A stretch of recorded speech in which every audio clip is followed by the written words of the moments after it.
Johnson, Jones. God, we're Delineation.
Turn on? You can't turn it on? And then I guess. Oh, mine's on.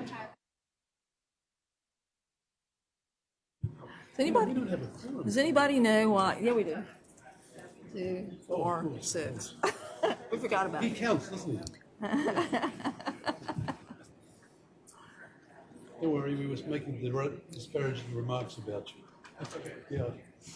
But my mic keeps cutting off, so. Yeah, this one. Should I do 2 since I have such a whiny little voice?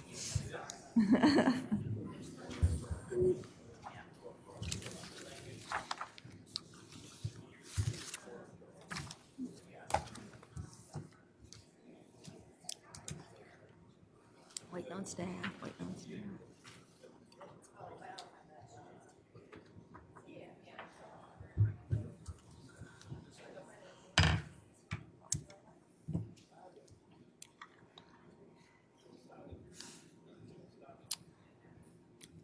You ready? We got 6. There are 2 over here.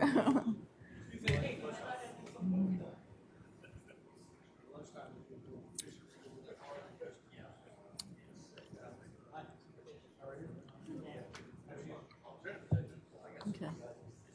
So is Andrea coming back, or do we just start without her? Okay. Welcome to the May 9th, 2022 Charleston County Planning Commission meeting. Please stand and join us for the Pledge of Allegiance. I pledge allegiance to the flag of the United States of America and to the republic for which it stands, one nation, under God, indivisible, with liberty and justice for all. Today's meeting was noticed in compliance with the South Carolina Freedom of Information Act. The Commission acts in review and recommending capacity for comprehensive plan amendments, text amendments to the Charleston County Zoning and Land Development Regulations Ordinance, rezonings, and plan developments. The Commission has decision-making authority on road name change requests, public project reviews, appeals of administration decisions on final plats and subdivision matters, as well as other matters pursuant to Chapter 29, Title 6, Section 6-29-340 of the Code of Laws of South Carolina as amended.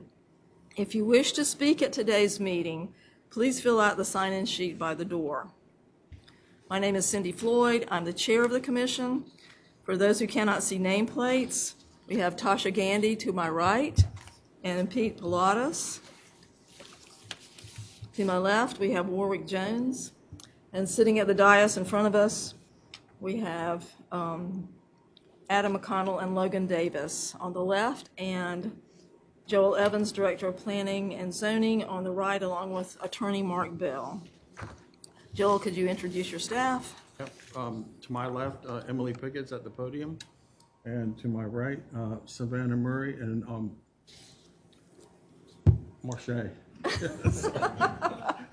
She's new, right? Yes, she's here. Sorry, Marche. And Andrew Melisick is here as well. She'll be here. I would like to remind you that in order to get a good recording of the meeting for the minutes, please speak loudly and clearly into your microphones, and please do not talk over one another. For the first item on the agenda, we have the approval of the minutes from the April 11th, 2022 meetings. Do I have a motion? So moving. Is there a second? Second. Okay. All in favor, would you please call the, whatever you call it, The roll. a roll? Thank you. Commissioner Logan Davis. Present. Chair Floyd. Aye. Commissioner Gandy. Aye. Commissioner Jones. And Commissioner McConnell. Aye. Vice Chair Pilatos. And the ayes have it. The next agenda item is a presentation regarding proposed amendments to the zoning and land development regulations to address resilience. Since there's only a few changes to what we've already reviewed, I'll just ask for the staff to address the changes. Absolutely, I'm happy to do that. Thank you. So, like Chair Floyd said, there is only one minor amendment that is being proposed that came out as a result of the April 11th Planning Commission discussion. So that's what I pulled up here. And you can see the proposed change in the bold italics on the slide. So we were asked by the Resilience Committee to look at ways in which we can encourage parking under buildings.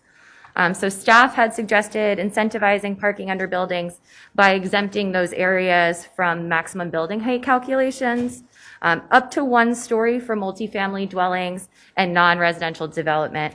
So we are also proposing to add a definition for story as a result of that.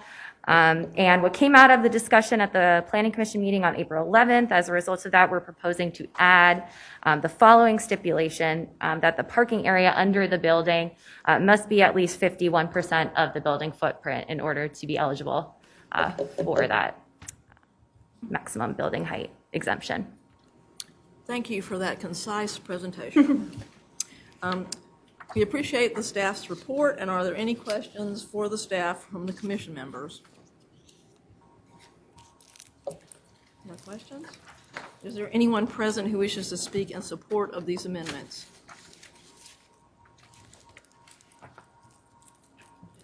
Who wants to speak in opposition to these amendments?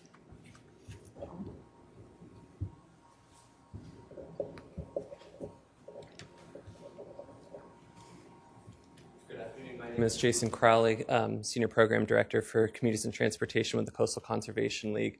I want to start by saying the resilience amendments that have been presented are all great, and the Conservation League supports it. However, there's 2 amendments that were slipped into your agenda packet last week that I want to call attention to that we have strong concerns with in opposition to. That's Section 4.24.4, reductions of the OCRM critical line setback and buffer, Section C, and Section 9.2.1, general tree protection and preservation, Section E. Our concerns related to these are associated with a recent BZA decision that denied variances to a proposed mitigation bank. And following that decision, the county council member who appointed the BZA member, who happened to be the BZA applicant whose variance was denied, had these amendments drafted up and slipped in.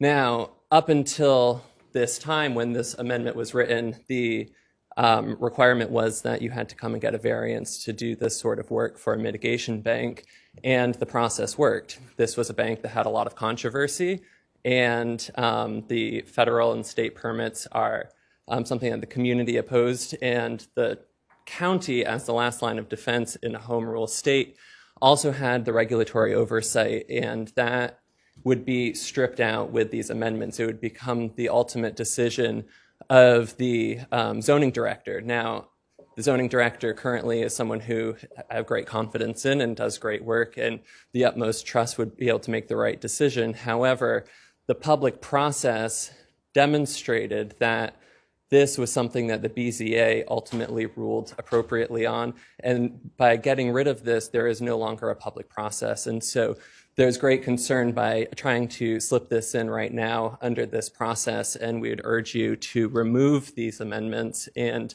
move forward as previously had been presented. And we hope you'll take both of these out today. Thank you very much. Okay, actually, we were going to handle that in a separate item, so we're just voting on all the other. Okay, that wasn't in the agenda, so wanted to just make sure. Okay. All right, so right now, we're not considering the, what are those, the not 4-point, the mitigation bank proposals. This is for all the other amendments to the resilience section. So this.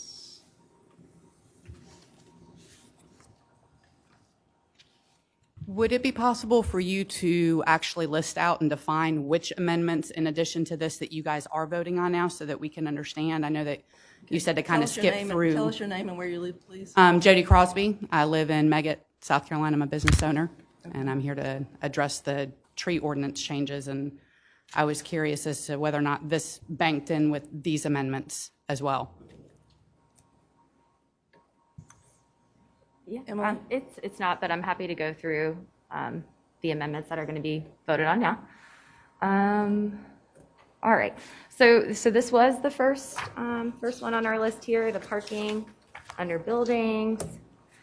So to move on from that, the committee also recommended incentivizing the use of local, natural, and more sustainable landscaping and hardscaping by developers.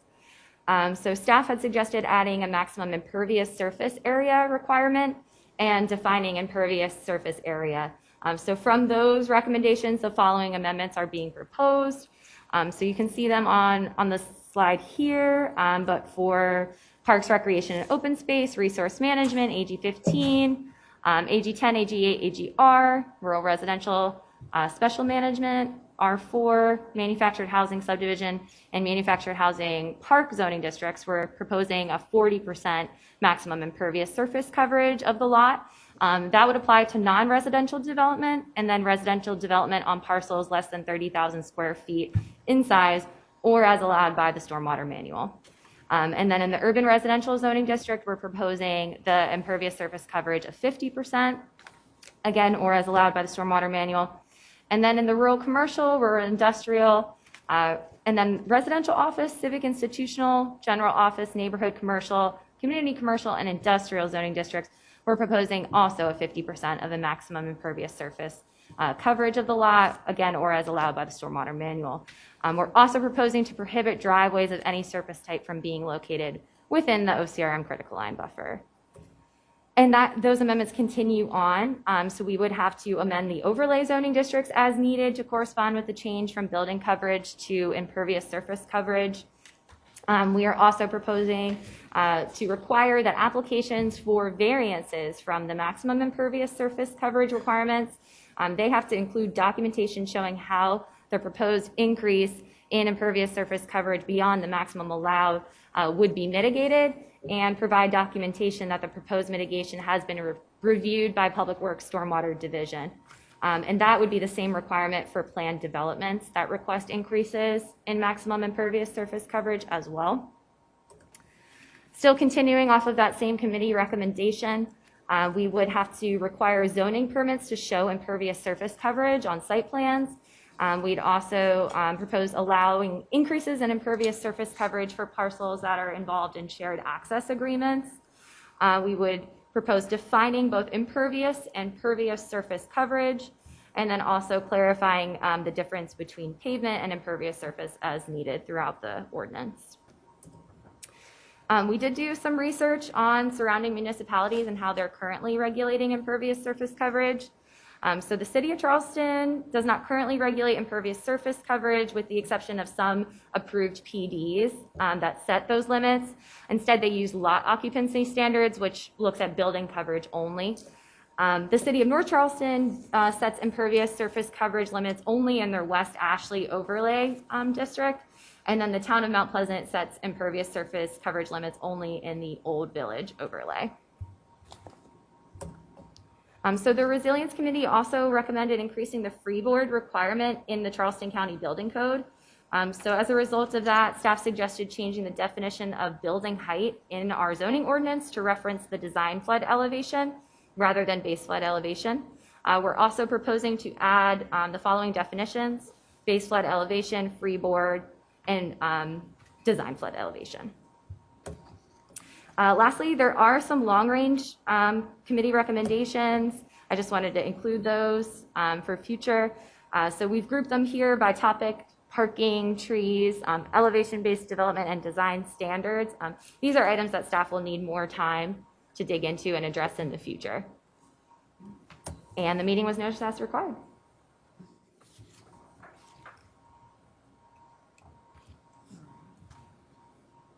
So now, does anybody have any questions for staff about these sections of the resilience element? Okay. And does anybody want to speak in favor of the proposed amendments? Does anybody want to speak out against the proposed amendments? Do we have a motion? Move for approval. Have a second? Second. Further discussion? Call for the vote, please. Please read the roll. Commissioner Logan Davis, Aye. Chair Floyd, Aye. Commissioner Gandy, Commissioner Jones, Commissioner McConnell, Aye. Vice Chair Pilatos, and the ayes have it. Okay, so the next agenda item is the presentation of some proposed amendments regarding, well, take it away, Emily. Yeah, additional proposed amendments to the ZLDR. Thank you, Chair Floyd. So per the October 21 amendments to the ZLDR, the ordinance does not currently allow for freshwater wetlands to be included in density or lot area calculations. So the submittal of a U.S. Army Corps of Engineer approved jurisdictional determination for subdivision, site plan review, and other permit applications is necessary to determine if this requirement is met.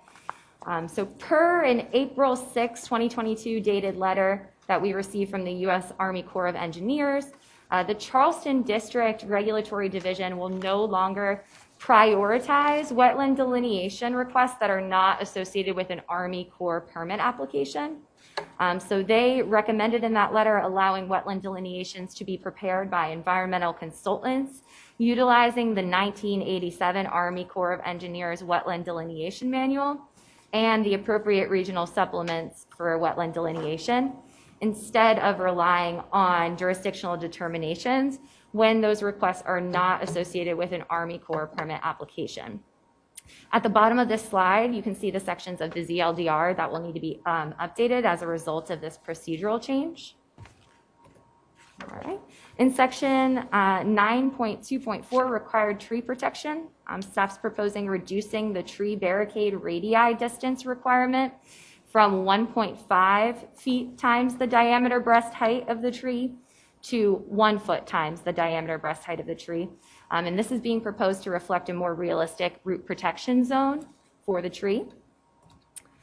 In section 9.8.6, billboards, we're hoping to provide clarification that the minimum distance between billboards and other on-premises signs applies only to freestanding signs and not wall signs.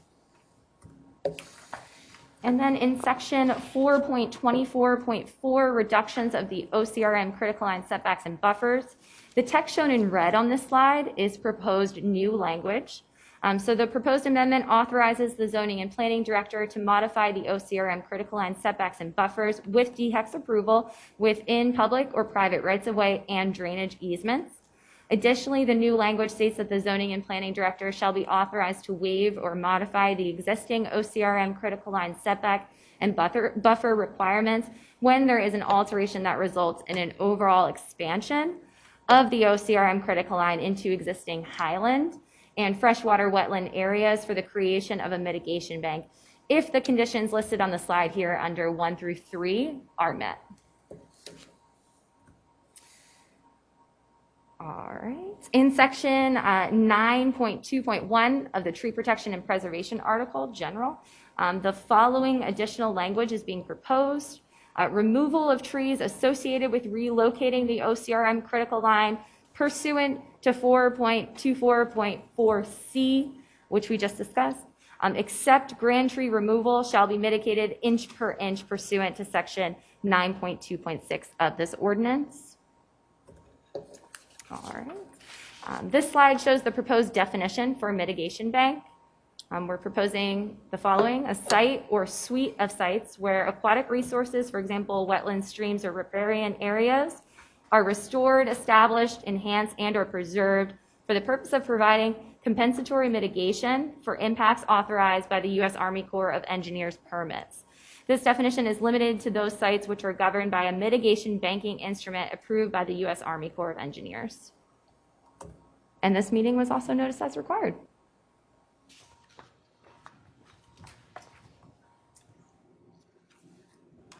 Okay. Are there any questions, or we appreciate the report, Emily, so are there any questions for the staff on these amendments? I have a question. Adam? I'm not familiar. Mr. Crowley from the Conservation League came up previously and suggested that these changes were in response to a very specific project. And that's concerning to me, and I'm just wondering if Joel or someone from staff could explain to me why these have come now and not previously, and where this language came from. So there are several amendments that Emily went over. I think that what was mentioned was, in particular, this one. Yep. Some of them don't have anything to do with the other. The radii for the tree, that was more of a correction that we needed to make. We called the other municipalities, and ours was way off. So the Army Corps requirement for showing the jurisdiction of the wetlands, that Emily went over. We received a letter from the Army Corps basically saying, we're not doing that anymore. Well, I had a question about that. So yeah. what kind of project, I mean, can you give me an example of a project that would not have Army Corps jurisdiction, but that we would? So basically, every jurisdiction every major subdivision that we have that that has any kind of wetlands or potentially wetlands, we require that letter from the Army Corps of Engineers. What the Army Corps wrote to us was that we're not providing those anymore unless you're asking for a permit to actually fill. So when we changed the density calculation and added freshwater wetlands, it increased or uptick. There was an uptick in the number of requests they were getting because we had to base the density on something. So basically, what they're telling us is you need to get a wetlands a soil scientist to do this for you, or the Army Corps is not going to do it. So they're, all right, so they only. For the delineation, so the Army Corps. Delineation is different from the permit. From the So they're not permit. doing, they'll still, Right. if there's a permit needing, permit- based on the information provided by the Right. private. Correct, that's correct, yeah. So for us to be able to continue to calculate the density, we had to have a way to do that, and this is the way we can still do that. So I'm sure the one that you really wanted to talk more about is that one. So this, Commissioner McConnell, is a request that was made by County Council regarding a recent Board of Zoning Appeals decision for a proposed mitigation bank. And we were instructed to come up with an amendment that could address that, and that's what this amendment is. Okay. Thank you. Yep. Anybody else have any questions concerning this from the commission? I have one. In the section C, it says that the planning director shall be authorized to waive or modify the existing CRM critical line setback and buffer requirements. So waive sounds like you could just say, we don't need a buffer. Is that what this is saying? I think the idea behind that was it would waive where the existing buffer is, adjacent to the existing critical line. Item number 3 is those 3, 1, 2, and 3 are conditions. And the last one says a no-storm critical line buffer planting plan must be submitted for review and approval by the zoning director within 1 year of the completion of the alteration. So wherever the new critical line would wind up, a buffer would have to be shown on that new critical line location and a planting plan that goes with it. But it wouldn't have to be actually planted until a year later? Yeah, well, because we imagine that a project like this would take a while, you wouldn't plant it, right away. You'd do your work and then plant it, yeah. Okay. Anybody else have any questions? Okay. Should we take these separately? And just do the 4.2, 4.4 separate from the others? However council wants, planning commission wants to do it. Yeah. I think we should probably vote on those and then, unless there's some controversy. Comment. Public comment first. Okay. What? Well, 4.2, 4.4 should be separate, right? Have subsection, the 9.2.4 and the 9.8.6 be voted on separately from the 4.2, 24.4. There's public comment on these before we move into a vote. Well, you want to do the public comments and then separate them, or? That's, if we're, It seemed to me that if we could go through the two that I think are probably not so controversial. Mark? pull up the list of the amendments. Oh, okay. Yeah. So listed. we have 9. We have 4. Yeah, Tree protection. yeah. Billboards, tree protection, Army Corps, and then Oh, 424. Right, Yeah, look out Army Corps. chapter 9. Yeah, yeah. For that, or can I just call for the question on those 3 and then call for the, That's fine. Yeah, do you want any public comment before you ask for a motion on one of them? right, but I just Yeah, wanted to see yeah. if we wanted, if that was, That's up to you, that's up to the planning commission. Yeah, that's fine. all right, well, let's look at the Army Corps of Engineering wetlands delineation. Does anybody want to speak in favor? Any in the public want to speak in favor of those changes to the ordinance?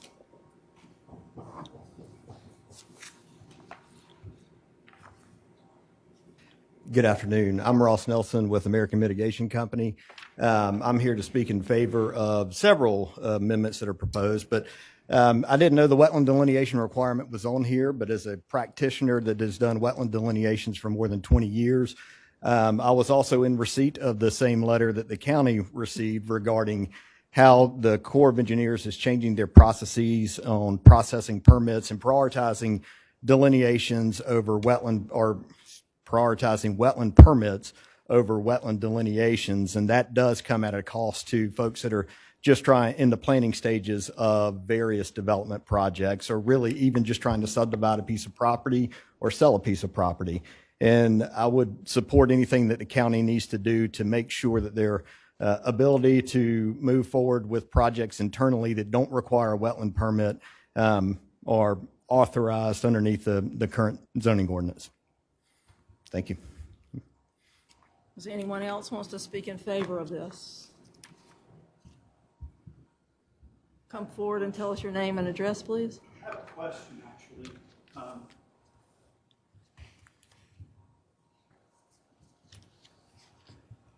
My name is Lee Frank. I live on Edisto Island, Brickhouse Road. My question is, I see some verbiage about accepting wetland determinations from wetland consultants, but will there be, to the best of my knowledge, wetland consultants don't have a particular certification or classification right now. So potentially that could be just about anybody. Is there any plan to vet the individuals who will be doing these sort of wetland determinations? That's a question for the staff.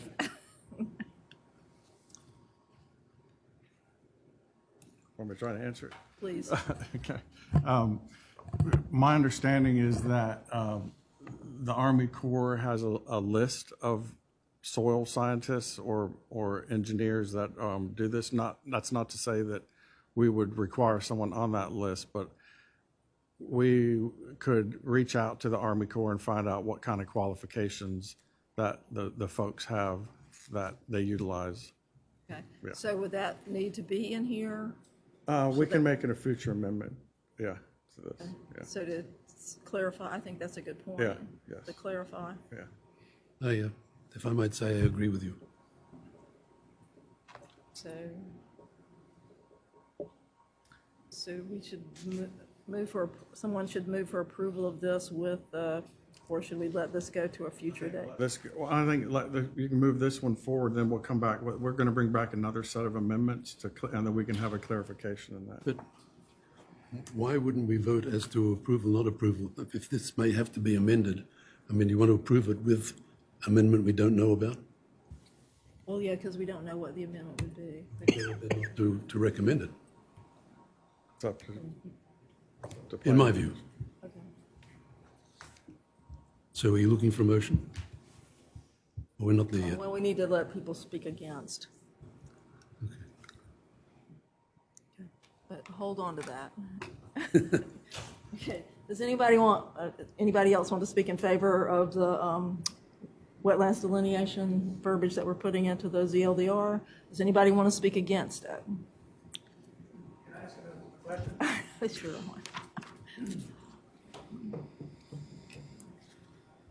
I'm David Williams. I'm with Eastwood Homes. We do business all over Charleston County. The question I got would be if you're going to allow a third party to do the delineation, is that third party the final answer on the delineation, or is when we go to do permits, is the Corps of Engineers going to come back and go, we don't like this? I can't answer that one. So if you go to get a permit for Army Corps, they're going to do require a delineation that's approved by them. Yeah, because that's what their letter that they wrote to us, they said, we're not going to get involved unless you request a permit. Yeah. So if you know you're going to need a permit, go ahead and request it, and the Army Corps will do it. Yeah, so this really only applies if you're not trying to get a permit. Right, correct. Thank you. Yes. Adam? Joel, do you have someone on staff with the capability and experience to review these in-house if we're only getting them from a third party? Actually, in the audience is some of the Public Works Stormwater staff, and I'd like to ask them maybe if they have any insight into that, because they're the ones that have more expertise on that than I do. So it is a good question about delineations of the wetlands. However, Can you come to the mic? oh, sure. Yeah.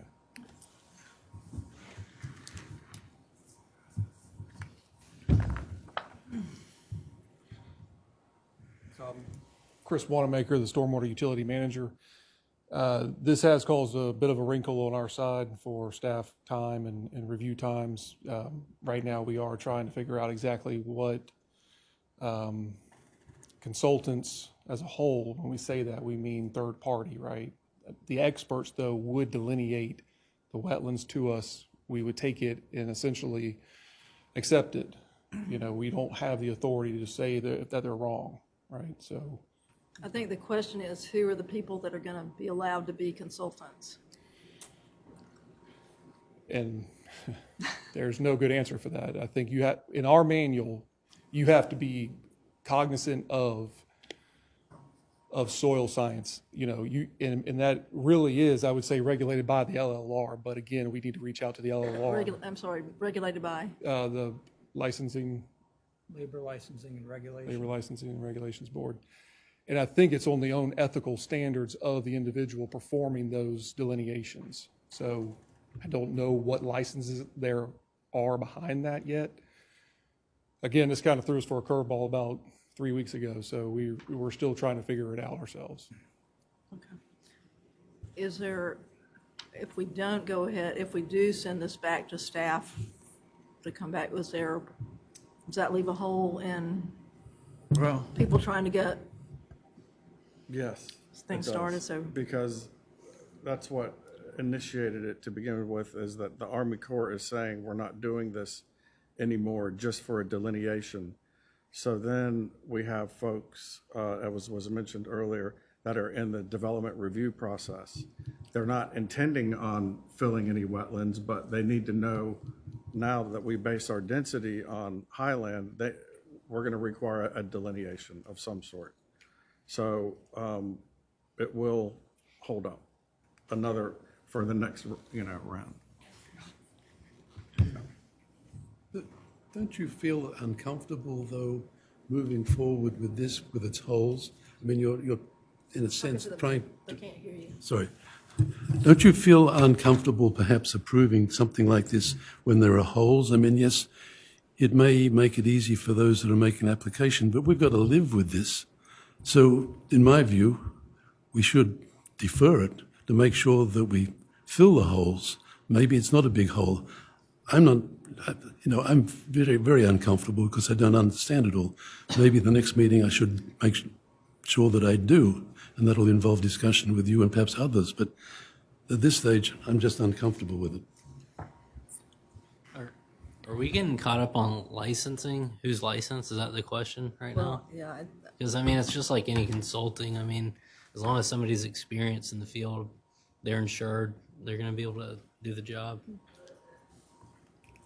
I don't see any qualifications in here for the people that are actually going to be making the delineation. So those would all be good qualifications, but if somebody comes in and says, my brother-in-law says that this is not a wetland, or, the wetlands are over here, not over there, well, we have to accept that. Take another stab at this, be a little more frank here. People think wetlands, you can walk in a woods and find an exact line. This is an art form like none other, right? It's based on plant, soil, and water. So it's very difficult already to find that line, but wetland soil scientists, they want a reputation. They've worked hard over the years to build their own reputation up with the Army Corps, and that's seen by the speed at which Army Corps would approve their plans. Some people think that they hold their own reputation, right? So I think the good ones out there, and I got to say that very cautiously, being at the county, we don't have favorites, we're non-biased. However, some people take 4 weeks to delineate a wetlands that other people take 2 days. So it's very difficult in that sense. However, on top of it all, we all have a ton of information at our fingertips. If somebody comes in with something blatantly wrong, we already have enough information to say, hey, you might have missed this area over here. But if this is what we're relying on to say, hey, you're blatantly wrong, what is in here that gives us the authority to say, hey, you're blatantly wrong? That's all my question. Well, that's the part that the Corps has relinquished that we wish they hadn't had, but Right. we can't do anything about that. So. Anybody else got anything they want to add? Please come forward.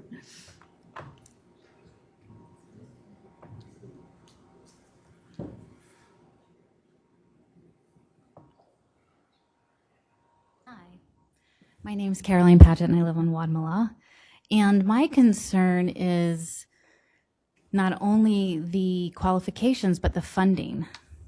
So if there is a development and they hire a company, that is a conflict of interest. And so I know that you said that whatever the development might get delayed a little bit and they don't intend to fill wetlands. But that's a big, to vote on something with the intention of developers that are not even here, that seems a little not clear. So that's my concern too, is who's funding, who's paying for whoever is going to go out and say this is a wetland and this is not. That's a huge across the board in any aspect. So curious about how that would get handled. Thank you.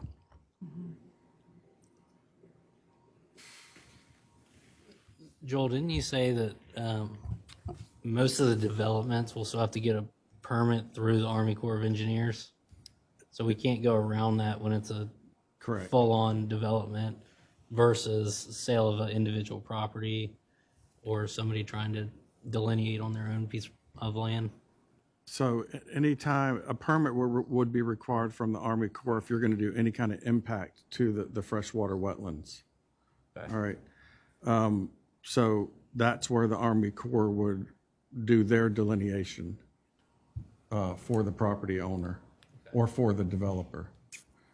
In a lot of cases, there are freshwater wetlands on the property that everyone knows about, the developer, the property owner, but they don't intend to impact them.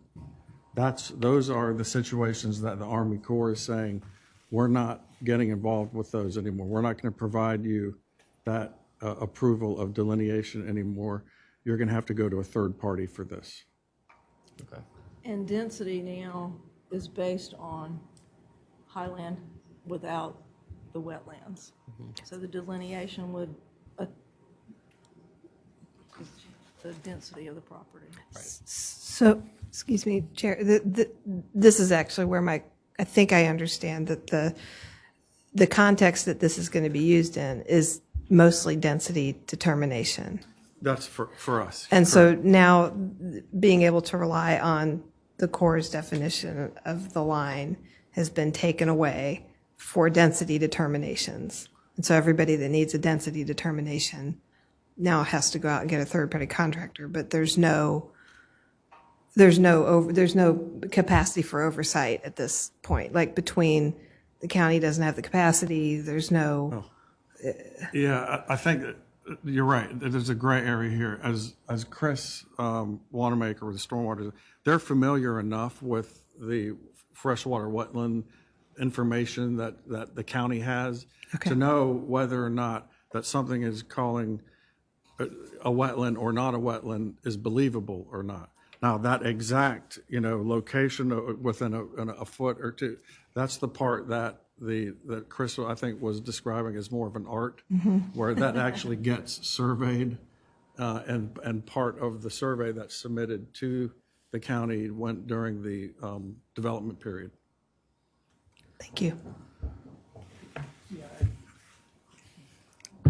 This is like a trust but verify situation, and I think we just want to make sure that your department and stormwater have the capacity to verify. That's all. And I have confidence in them, but that's kind of where we're at. Right. And similar to a traffic study, right? A traffic study would be similar. Right. Yeah. And as far as the question of who's paying for it, yes, just like when a property owner pays for a surveyor, they're going to, he's got his profession to stand up to and his licenses, but they're hired by them. And the same with, I would think, with someone who hires the third party to delineate the wetland as well. Could we put some language in here about that planning staff will consult with stormwater? Absolutely. So I think that might go a long Yes. way towards. And in the meantime, what we can then do is research more about the licensing of this, and then bring back, like I said, we have another set of amendments coming this summer to Planning Commission, and we can try to beef that language up even more. Okay. Yes. So I think. It just seems to me, you talk about traffic studies, just like traffic studies. Well, you have a traffic study, it's done by a consultant, and then the county looks at it. What you're suggesting is that the county is capable of doing this survey itself. That's what I'm saying, or that's what I'm reading or understanding. And somehow that doesn't seem appropriate. So in the Army Corps' letter, as well as our proposed language, I keep seeing reference to a 1987 Army Corps of Engineers Wetland Delineation Manual. And the Army Corps' letter said that they would recommend environmental consultants who can prepare accurate and complete wetland delineations using that manual. Is there, maybe Mr. Felton could help us out with this? It seems like there's a framework that the Army Corps is referencing. Is there a way for us or staff to get some comfort level that if somebody presents a delineation report, they've followed these guidelines? Yeah, typically a consultant's going to tell you exactly what they use to determine where the wetland boundaries are when they do a wetland delineation. So that 1987 manual refers to several different things you have to go through. You've got to look at soils, you have to look at hydrology, and you have to look at vegetation. And in order for an area to be a wetland, it has to meet all three of those criteria. And at that point, you basically walk you back and forth through the wetland and through the wetland boundary to determine where it may be. And that's the process that a consultant goes through to determine that wetland boundary. And then prior to this particular public notice from the Corps, at that point, you would submit that information to the Corps to verify your wetland boundary, and they'd also verify whether or not the wetland is subject to their jurisdiction. The Corps has issued this because they have staffing problems like many government agencies do, and have said we need to prioritize permits over wetland delineations. In doing that, they've actually put a lot of liability back onto the consulting community to accurately define where the wetland boundary is.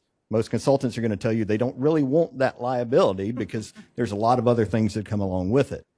That being said, if they provide an owner an erroneous delineation and that owner proceeds with a project that they claim will not impact wetlands, and the owner then fills a wetland that they didn't know they shouldn't be filling, then they're in violation of the Clean Water Act. And once they're in violation of the Clean Water Act, the Corps of Engineers will definitely come back in. So consultants that know what they're doing and don't want to get in trouble are not going to give erroneous information for fear of being cited for violation of the Clean Water Act, which carries a lot more teeth than just a... What we want to do is make sure that we do have, the honorable people who know what they're doing actually do it instead of Joe Blow off the street coming in and writing a letter because somebody wants to get moving on it. So, that's all our concern is. Then I would suggest the county reach out to the Charleston district to see if there is a list or a mechanism, because at the moment there is no certification process or any type of licensing for professional wetland delineators. There are other non-licensed certifications that delineators can get, but a lot of wetland delineators have been in practice for 25 years, have never gone through the process because it doesn't carry any weight with what they do. But my suggestion would be with the Charleston district to work that out with them. But I'm still going back to, in the meantime, before you come back with that, just say that Let me ask my stormwater colleagues if they're okay with Planning Commission adding a qualifier in there as reviewed and approved by the Stormwater Division.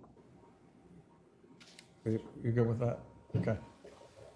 So if we add that, then we have another set of eyes of folks that are with the county that are somewhat familiar with. somebody else want to comment. I'd like to just say one little thing. Melinda Kelly on Wadmalaw. I have the list from the Corps, and I would recommend that you maybe consider putting that in here, as well as what y'all were just talking about as far as stormwater. They do have a list, and they keep it up to date, and I've kept it. The one I have is a couple of years old. Use.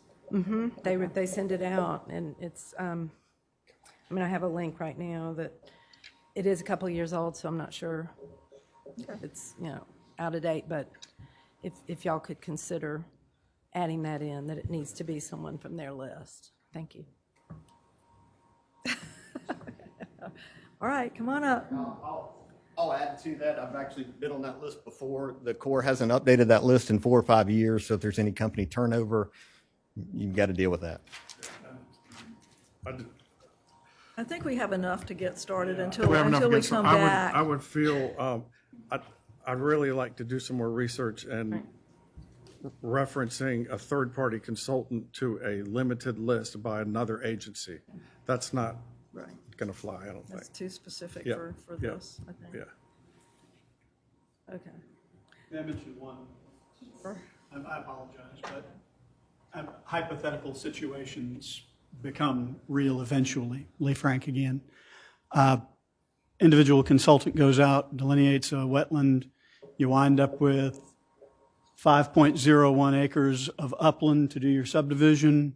You plan a subdivision, and at some point in time, for some reason, the Corps does get called in, and they find a little bit more wetland. You have 4.9 acres. There's a problem with this delineation not being an actual jurisdictional determination.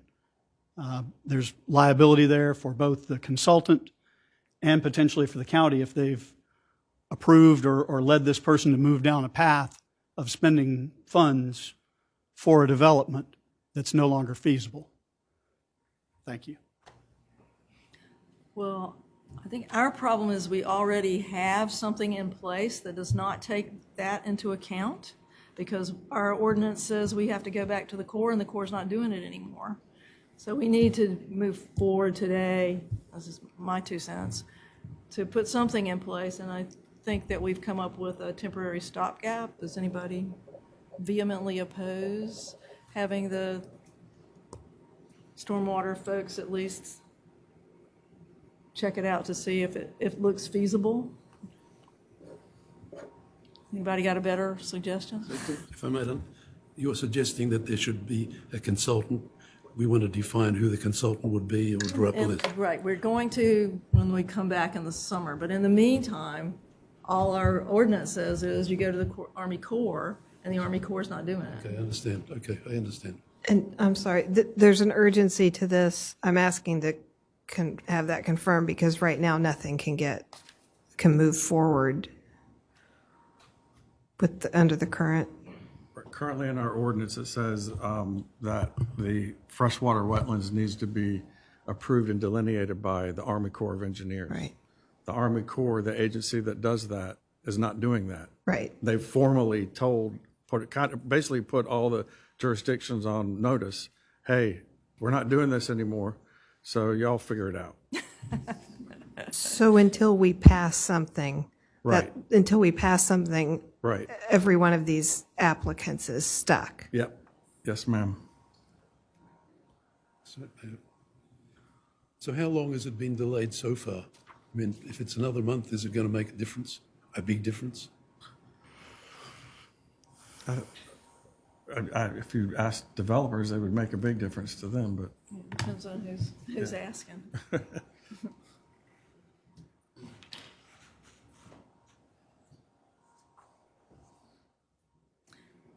Okay, has anybody got a motion? Approval with the proposed amendments. With the proposed amendment to wetland delineation. Yes, yes. Move for approval of this wetland delineation requirements. With the added language of having the stormwater folks review it? Well, I whoever. thought we were going to amend it after that. I thought we had to pass it now and then we come back for an amendment. And we'll just pass it in the stopgap. So I think where we wound up was that, so that there would be some comfort of level of review of folks that are familiar with freshwater wetlands and some of the consultants in the area, that in this particular amendment, we were just going to add a qualifier to it that said, as reviewed and approved by the Charleston County Stormwater Division. I move to approve with the stipulation that it's reviewed by the Stormwater Division. Right. I'll second that. Hang on. I got my motion first of all. That wasn't approved. I wasn't seconded. What was that? What was your? I made a motion. Adam moved a second motion, I think. Didn't you? I wasn't sure if you. I didn't realize you made a motion. I thought I did. Good. Anyhow, is it different from oh, Adams? Not materially. Okay. Are you okay with this going with it? I beg your pardon. But we were going to get the definition of a consultant. We still want to do that. So. Okay, that's going to come later.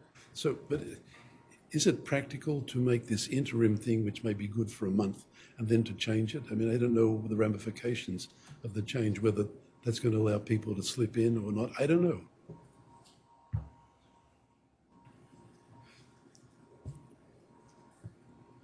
There's an impasse, so I'll withdraw mine and support Adams. Okay. And so we have a motion and a second. Would you please call the roll? Commissioner Logan Davis. Aye. Chair Floyd. Commissioner Gandy. Aye. Commissioner Jones. Aye. Commissioner McConnell. Vice Chair Pilatos. Aye. The ayes have it.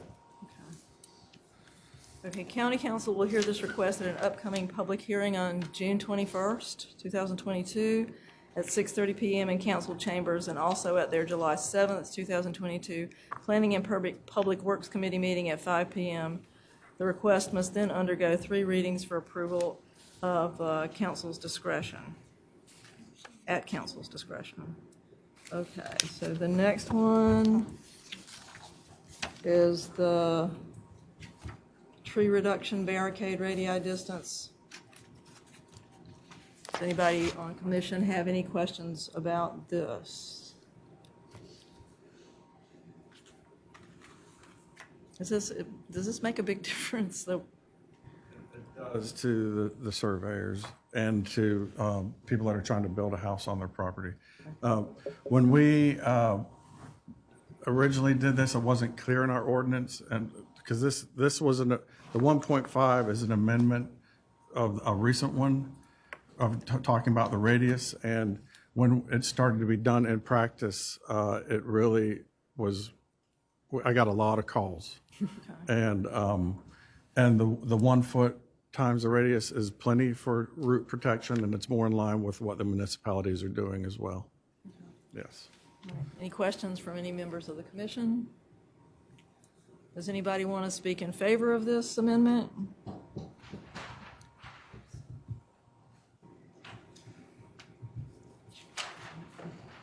Hello again, and thank you for clarifying some stuff for me earlier. Again, Jody Crosby, I'm here as a business owner, Crosby Creations. I design houses, additions and renovations, so this definitely has a huge impact on what we do for planning for future home sites. You asked if it made a big difference. I brought some large visual aids and hope to, sort of show you we're in favor of the change to revert back.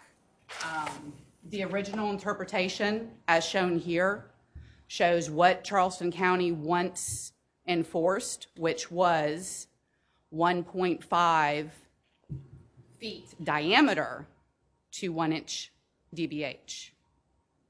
Then they changed it, the interpretation, to be 1.5 radius in feet to 1 inch DBH. As you can see, that made an enormous difference, understanding that anything that is outside that tree protection, this has to be barricaded. So my buildable area on my lot just went to less than 50% of the area of the lot with that change. The proposed interpretation that they are giving now gives us a very nice in between the two. And as a home designer, I'm definitely in favor of, we want to protect trees 100%, but we also want to be able to not unduly restrict the utilization of lots as well. Thank you. Thank you. In favor? David Williams, Eastwood Homes. Just wanted to say I'm in favor for the same exact reasons that Jody commented on. Currently it's much more difficult to plan a development in Charleston County because of that the current way it's laid out. A lot of the other jurisdictions have the 1 inch to 1 foot rule, and it does seem to be a pretty good happy medium for developers, for conservation of the trees that are on lots. Thank you.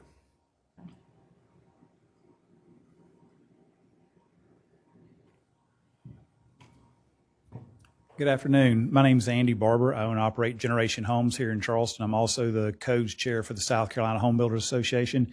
We support staff's proposal. Like David just said, this falls very closely in line with the surrounding municipalities, gives us a very easy understanding of how this tree protection is supposed to work, and we stand in favor of this.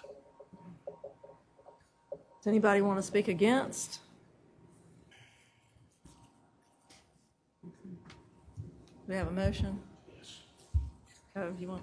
Not directly. I apologize. In general, I think endorsing this is a good thing.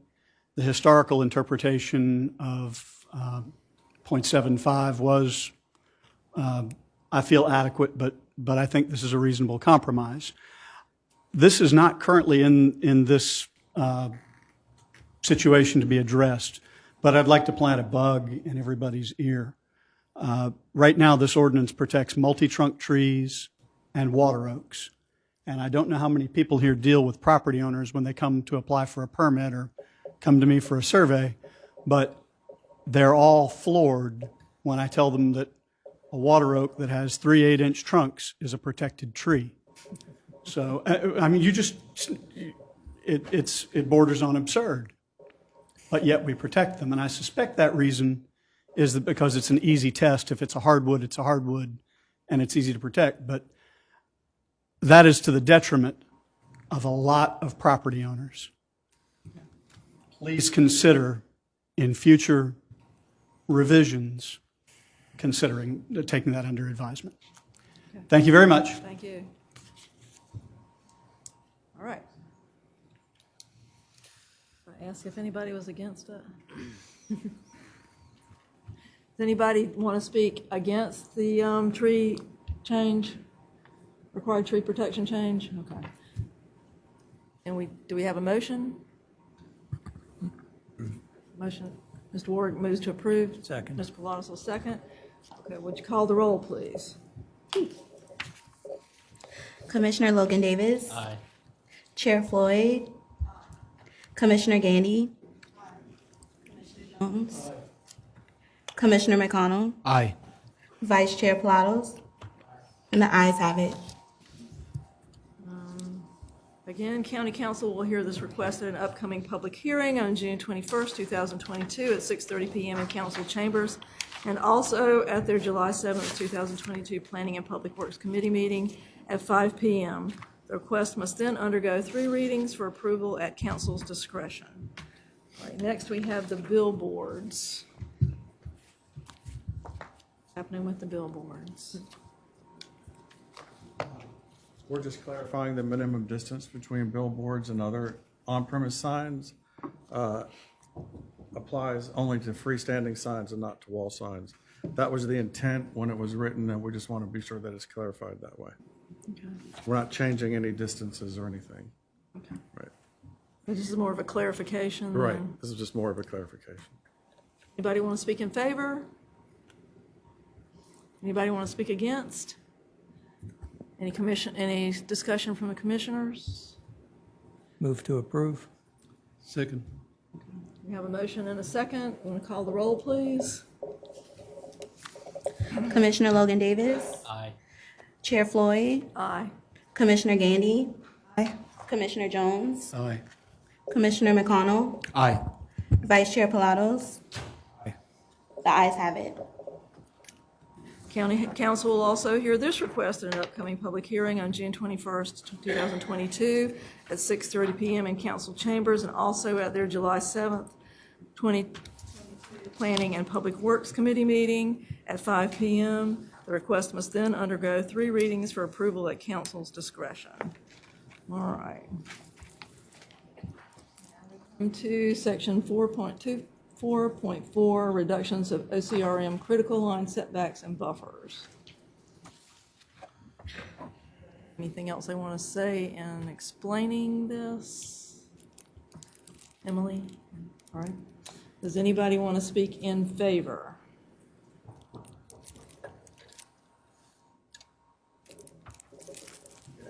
Ross Nelson with American Mitigation Company. My office is in Mount Pleasant. I reside on Johns Island. I want to speak in favor of this ordinance for multiple reasons, and not just because I have a project that could actually be affected by it. When permits are issued by the Corps of Engineers and by OCRM for infrastructure projects or any other related project, the permittee is then required to provide some type of offset for that impact. And underneath current OCRM rules and underneath the Corps of Engineers operating procedures, they're required to provide enhancement and restoration of resources of the same type of resource in order to actually move forward with their project.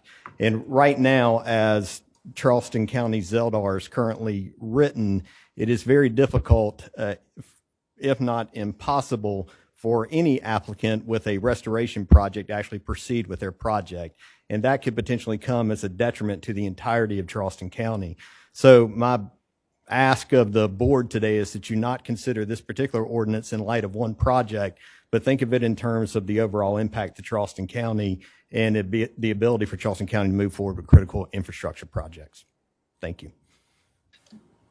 Anybody else want to speak in favor? Would anybody like to speak against, besides Jason, who's already told us?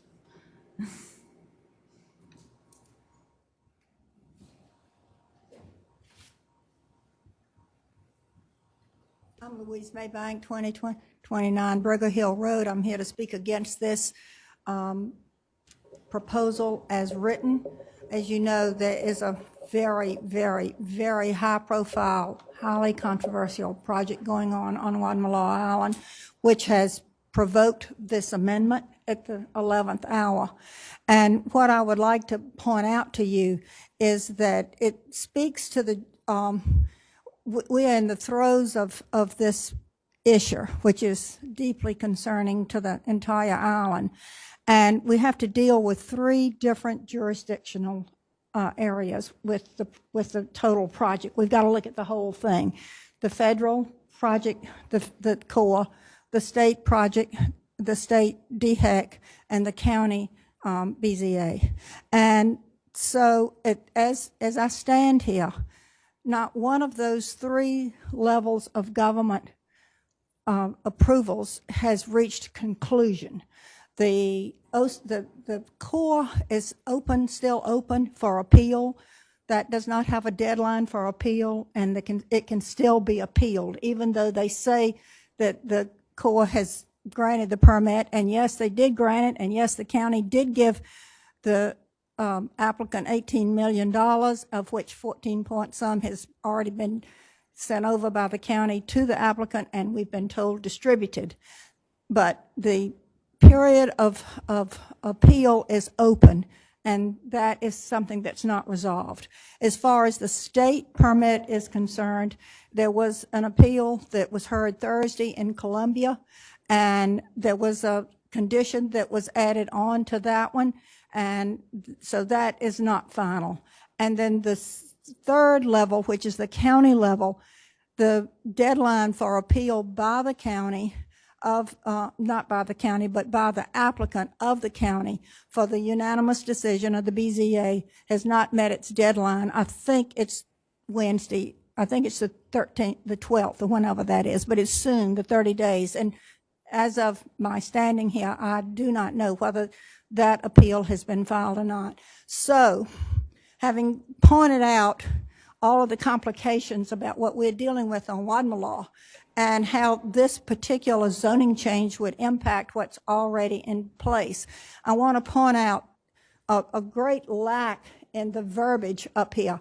And in the number 1, there's something that there's a couple of words that need to be included, and the most important word is final approval, because they can say they have some approvals, but they are not final.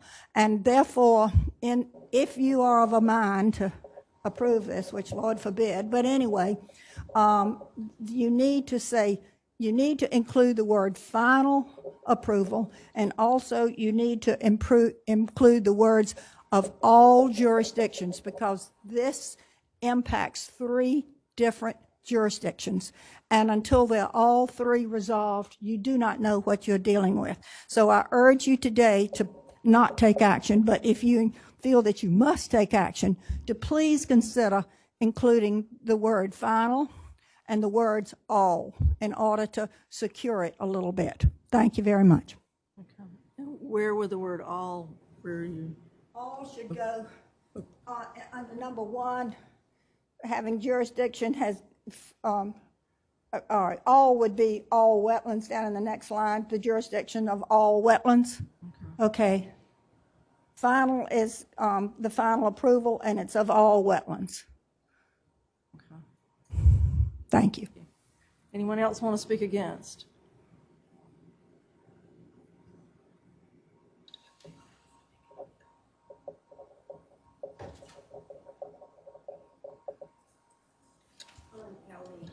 Allendale Plantation Road, Wadmalaw.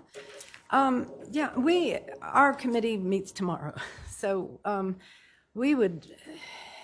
Which committee is that? I'm sorry. Wadmalaw Island Land Planning Committee, and in seeing this and thinking in my mind of implications and wording, and I agree with what Ms. Maybank just said.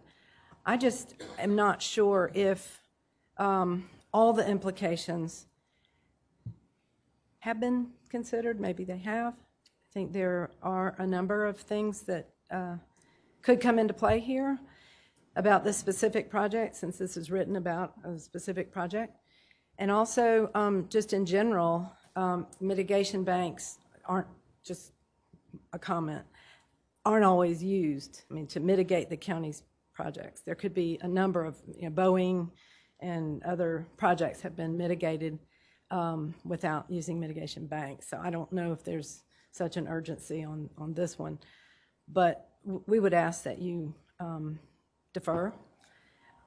But I have not, I can't speak for my entire committee because we don't meet till tomorrow night. But thank you.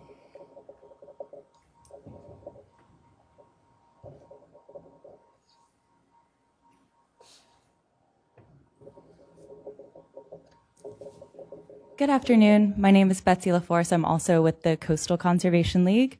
Just to reiterate some of what's already been said, especially if we are considering this in the scope of all projects in the future beyond the project that provoked this initial amendment. The OCRM critical line setback buffer requirements are vital to ensuring the health and resilience of our communities and the preservation of our wetlands. These essential environmental protection tools should under no circumstance be left up to staff only to review, even though, as has already been stated, we have the utmost confidence in current staff. We know that staff will change as time changes. The OCRM critical area is a public resource and therefore a matter of public concern, meaning the public needs the ability to weigh in on and be notified of any proposed changes. Especially in a home rule state like ours, the most local level of review, in this case the county, should always be the last line of defense to ensure that local interests are protected. Therefore, we urge that you deny this requested amendment. Thank you so much.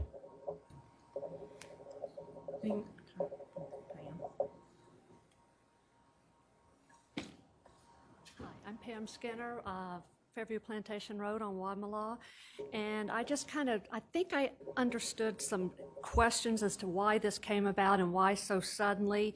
And I spoke at the BZA hearing where the variance that the applicant, American Mitigation for Point Farm Investors, was requesting it. It was unanimously denied, as someone mentioned. And so that was on April 4th. On April 26th, at a county council meeting, Ms. Honeycutt got asked how could the ordinance be changed to accommodate this mitigation bank that we just had gotten turned down. That was on April 26th. So by the last time I looked at these ordinances online, on May, because I always check, this past Monday or the Monday after that, I did not see these changes. And when I look at the public notice of this meeting was publicly noticed on April 22nd, but all of these changes were made just in the last week or so. Mr. Evans can speak to the exact dates on that. But what I also wanted to point out, 2 years ago, I spoke in front of the Finance Committee when the money for this bank, which maybe this is just a little bit of history, when the money, almost $20 million was approved for this bank, and four of the council members had expressed concerns that there were 1,300 acres in a conservation easement, which is held by a North Carolina company. I'm not sure if they're accredited or not, but the point is 1,165 acres is public land. It's not private land. It's public salt marsh. There is no King's Grant to that. So our request at the time, that there were three of us here, Mr. Crowley, Mr. Mike McShane, and I were here. We were requested that could there get 713 acres of uplands added to make this a little more palatable to the community. If the taxpayers of Charleston County were going to spend $20 million for this credit, almost $20 million for this, the credits, that we should get something out of it, for this. So we were asking for those upland protections. And so we got the agreement of 4 council members. We had Mr. Schweers, Mr. Darby, Mr. Pryor, and Ms. Johnson agreed with us, but we only got a 5-4 vote. So they revoted. So that's what I'm asking now. At the time, and I mentioned this at the BZA, and Councilman Rawls said that would be blackmailing the applicant. Well, I feel like the county is being blackmailed to change the ordinance, and I also feel for the money for a pet project for a couple of council members that may not have the agreement. So I'm asking that this be deferred and let everybody understand what's at stake here.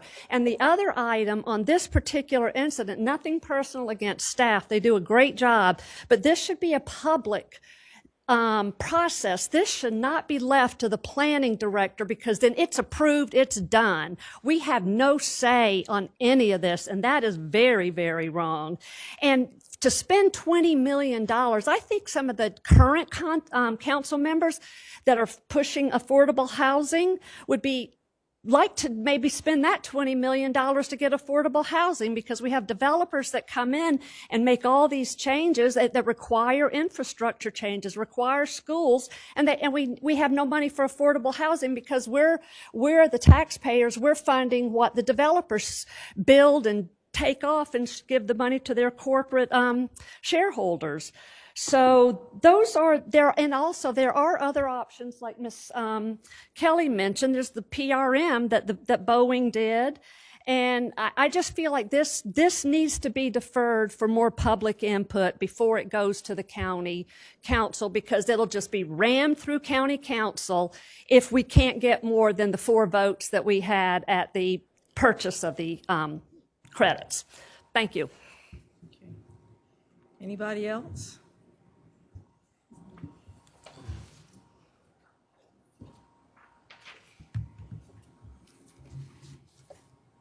Hi, Caroline Paget, Wadmalaw. Can you hear me? Okay. So I'm just really reiterating what these 2 women have said, or 3. And I know that there are a lot of people who wanted to be here, but the short notice of this meeting, and also the fact that this was not in here until just a couple of days ago, did not afford people to get off work, to get childcare. And this is a big deal for our community. And more people will come out, and I just think for your time, for our time, to defer it, because people will respond. And I think that if it goes past, or you approve it right now, it's just creating more flame to the fire. It's really, I'll be more prepared next time, but this is a big deal. And even the language of the approval by zoning, planning director, and planner 1 year of completion of alteration, that's basically saying, okay, I will do this later and I'll figure it out later. And when you don't even have a plan on it, there's just so many different issues that if I had more time, I would be more cohesive in my explanation of it. But I just really encourage all of you, with all of the quite frankly, sketchiness of this going down, that the fact that it was turned down, then somebody now is an amendment for a certain project that's funded by the person who wants to develop it. Like, that seems pretty straightforward, that there should be more time, more public input, and that there needs to be some checks and balances in place. Because I understand that the urgency for the developers, but the whole point is that there's something on the other side of developers. There's nature, there's community. You know, that there's people who live here and have lived here for generations, and they're affected. And I get that the big money's coming in and we need this and need that, but like she was saying, that there's money that needs to be spent to better our communities, to better our children's education. And this is not where it needs to be. So that I'm just really hoping that in good conscience that there's enough evidence that this is not clear to pass. So thank you. Anybody else?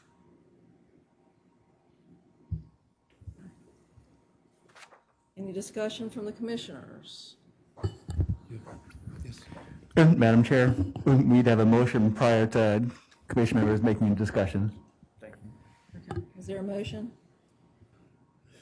I make the motion that we disapprove. Say again. I make the motion we disapprove.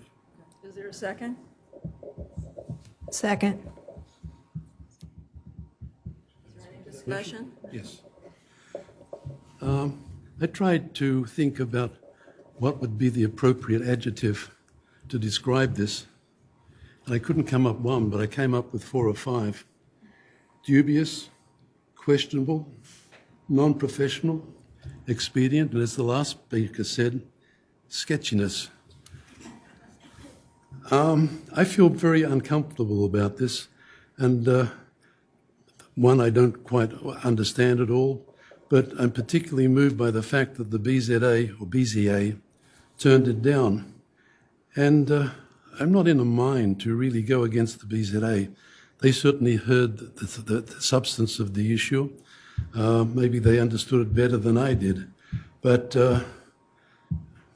there are, as I said, many questionable things, and I will vote against this. Maybe it can be brought back in another way, but I'd be interested to hear what other commissioners say. Anybody else have anything they want to, Mr. McConnell? I'm still on the fence about this, but I haven't heard the argument of why we actually need this in this specific case. Like, what are we actually, I think it's because justification for this? I think it's because county council requested it. Right, but that being, I understand that, but I'm just wondering There's if no I could hear backstory in a here. deeper justification for it other than county council had asked for it. Is there an actual reason we need this? Or maybe, how about in the case of this mitigation bank that's so controversial, why do they need this for that? How about that? So why do we need a mitigation bank? No, why do we need this amendment to these requirements for that specific project, that it was that important that county council asked you specifically to change the ordinance to accommodate them? But I think it goes back to the county is looking for a mitigation bank to bank their road projects. And they came upon this particular project, and this served their needs. The setbacks, though, what, I mean, this is essentially all we're doing is allowing you to modify the setbacks, right? The buffers. In the buffers, right? And so why do they need those? Oh, sure. I'll try to explain a little bit about that. There's, without, in the project that was ultimately disapproved by the Board of Zoning Appeals, what was going on is the property owner was creating a mitigation bank by restoring existing freshwater wetlands that had been created over the past 60 or 70 years by farmers by diking up and not allowing the tidal to come into the highland, and creating freshwater wetland ponds to irrigate their farm. And I think that that's not unusual in a lot of places before the Clean Water Act and before other agencies started protecting marshes and wetlands. So the way our ordinance is currently written, when even if a property owner gets an approval from the Army Corps of Engineers to, just like we talked about with the other ordinance, to modify the freshwater wetlands, or if they, and in this case, get approval from OCRM to relocate the OCRM critical line itself. So what you're doing is you're going into the highlands, going into the freshwater wetlands, and allowing that tidal surge, that tidal flooding to occur where the highland was. Because our ordinance, the way it's written, there's a buffer between the current OCRM critical line inward, landward, and depending on what zoning district you're in, that buffer can range from 15 feet to 35 feet. In order to modify that critical line, you have to go into that buffer. You have to relocate the line, and then theoretically a new buffer would be created when that line gets moved. Our ordinance does not have a mechanism for that to occur, even if you get Army Corps approval or OCRM approval. It's very limited in what can occur in that buffer. So a variance was required for that to happen, for this particular project to happen. Okay. And we know what happened to the BZA. Okay. Yeah. Thank you, Joel. Anybody else? Well, I agree with the folks that said that this should not be done administratively and should have a hearing. So for that reason, I don't think we should approve this iteration. Again, nothing against the staff, but that's something that takes place out of the public view, and I think these sorts of things are so important to the public that there needs to be a public hearing and the public needs to view what's going on. So that's what I think about it. So, does anybody else have anything they want to add? We'll call for the vote. Commissioner Logan Davis, Aye. Chair Floyd, Aye. Commissioner Gandy, Clear, we're voting for disapproval. Nay. Wait a minute. Just on the record. okay. Commissioner Gandy, Aye. Commissioner Jones, Aye. Commissioner McConnell, Aye. Vice Chair Pilatos. Aye. The ayes have it. County Council will hear this request in an upcoming public hearing on June 21st, 2022 at 6:30 p.m. in council chambers, and also at their July 7th, 2022 Planning and Public Works Committee meeting at 5 p.m. The request must then undergo 3 readings for approval at council's discretion. Okay. What else we got here? Okay, so looks like the next item on the agenda is the director's remarks. Yes, you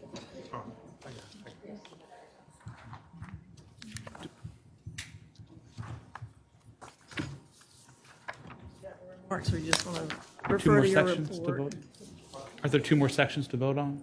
Oh, yes, there are. Oh, we did? 9.2.1 and chapter 12. There's 2 more. Oh, modifications. sorry. I thought we were done. 921. Just a definite. So- Hopefully we can.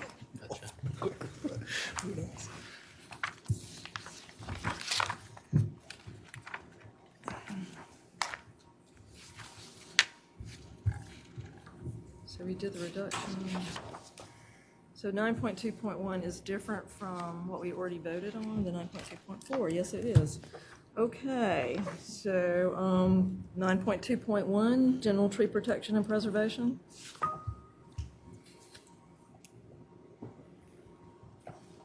Yes.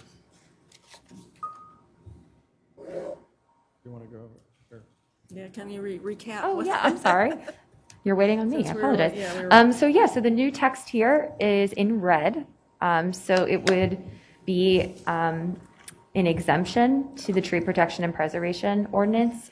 So it reads, removal of trees associated with relocating the OCRM critical line pursuant to that section 424-4C we were just discussing, except grand tree removal shall be mitigated inch per inch pursuant to section 9.2.6 of the Zldr. So does this mean anything since we voted for disapproval of? Well, yeah, because I think the planning commission needs to weigh in on whether they would recommend this or not to county council.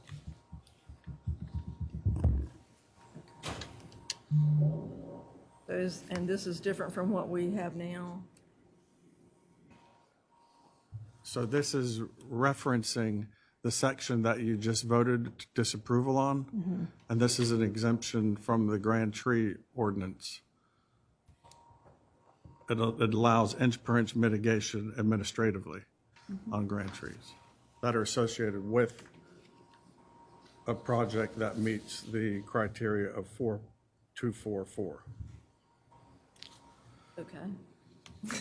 So if we approve it, it doesn't, So we should, it's moot really, is it?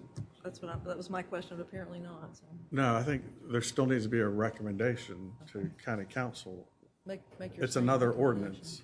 Make your same recommendation. Okay, I move disapproval. Is there a second? Second. All right, is there any discussion?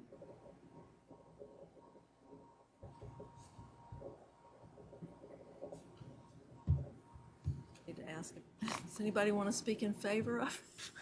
Oops. Sorry. Yeah. I'll be brief. Ross Nelson, American Mitigation Company. One thing I failed to mention, I also am president of the South Carolina Mitigation Association, have been in this industry for a long time. Currently speaking, Charleston County might be one of two mitigation banks nationwide that have been disapproved because of a zoning related issue. And one of the things I would encourage Planning Commission to consider in drafting this particular ordinance or changing revisions to Zldr is considering its impact not only on mitigation banks, but also the county's ability to do permittee responsible mitigation projects, which have been mentioned by others. As written, there's really no way for the county to proceed with any restoration of salt marsh if it happens to lie behind an upland berm or buffer. And the issue is that the ordinance as written, aside from getting a variance in that request, it simply can't be done. So please consider that in your consideration of the proposed changes. Thank you.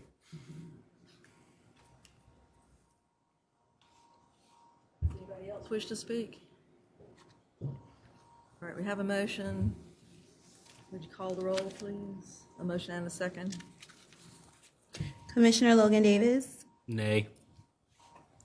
Chair Floyd, Commissioner Gandy, Aye. Commissioner Jones, Commissioner McConnell, Aye. Vice Chair Pilatos.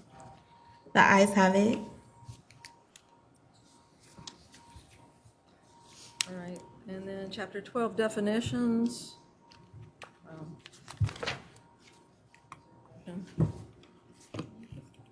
This is not, sorry, this is not moot though, this. Right, you can put it, I think we can put a definition. So move for approval. Is there a second? Is motion for approval, is there a second? Second. Anybody have anything they want to say? Call the roll, please. Commissioner Logan Davis, Aye. Chair Floyd, Aye. Commissioner Gandy, Commissioner Jones, Aye. Commissioner McConnell, Aye. Vice Chair Pilatos. The ayes have it.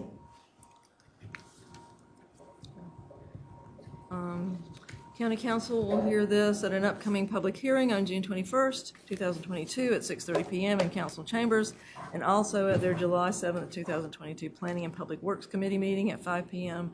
The request must then undergo 3 readings for approval at council's discretion. Okay, now we get to the director's remarks. There's a lot of work out there. A lot of permits being asked for? A lot of permits being requested. No, we haven't really slowed down. Our subdivisions are way up, which is why, thank you all for moving forward that Army Corps delineation thing. That'll be very helpful, I think, to a lot of folks. There's as far as staff-wise, we've recently had there's been about 5 folks that we've had a lot of turnover here in the county. We're trying to put a lid on that the best we can, but as you all know, this is happening nationwide, whether you're a government or a corporation. So we're trying to keep up with the workload. Yeah, that's what we're doing. Nothing else. Mount Pleasant, we're still working on the overlay with them on the settlement communities. So yeah, that's our latest big project. This is Spring Grove development is still on here. Is there anything going on with that? Well, Andrew, you want to explain the Spring Grove thing? Well, one reason I asked is too, I was driving along Highway 17 yesterday, and I happened to notice the sign for the Spring Grove Development Industrial Park was kind of fading away. So no work on the county's portion, but they annexed those, whatever was 700 or so acres into Ravenel, and we process plats for Ravenel. Okay. So they have 2 residential phases with 100+ lots in, and they have recently submitted the required plats to convey the right-of-way along New Road and at the intersection of Old Jacksonboro and New Road to the county. So we're working through that process with them. That has to be done before anything else will get approved. Okay. All right. Anything else? That's it for me. Can I just ask a question? Sure. I said anything else. Go ahead. As you're probably aware, interest rates are moving up, in particular mortgage rates, and you say that there hasn't been any impact on subdevelopments? No, and it doesn't happen that way usually. There's a lag period between when it starts affecting the permitting part on our end, because we have a front loading of applications. I see. Yes. So you're still working through those? Yeah, So still working they could have been through those. submitted. So we won't know the effect of what's going on right now until 4, 5, 6 months from now. Okay. Yeah.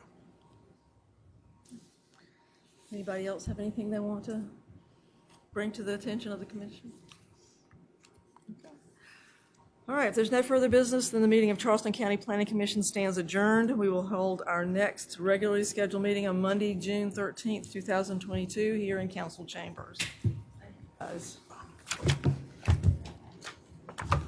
This has been a hard one. I think we'll see this again.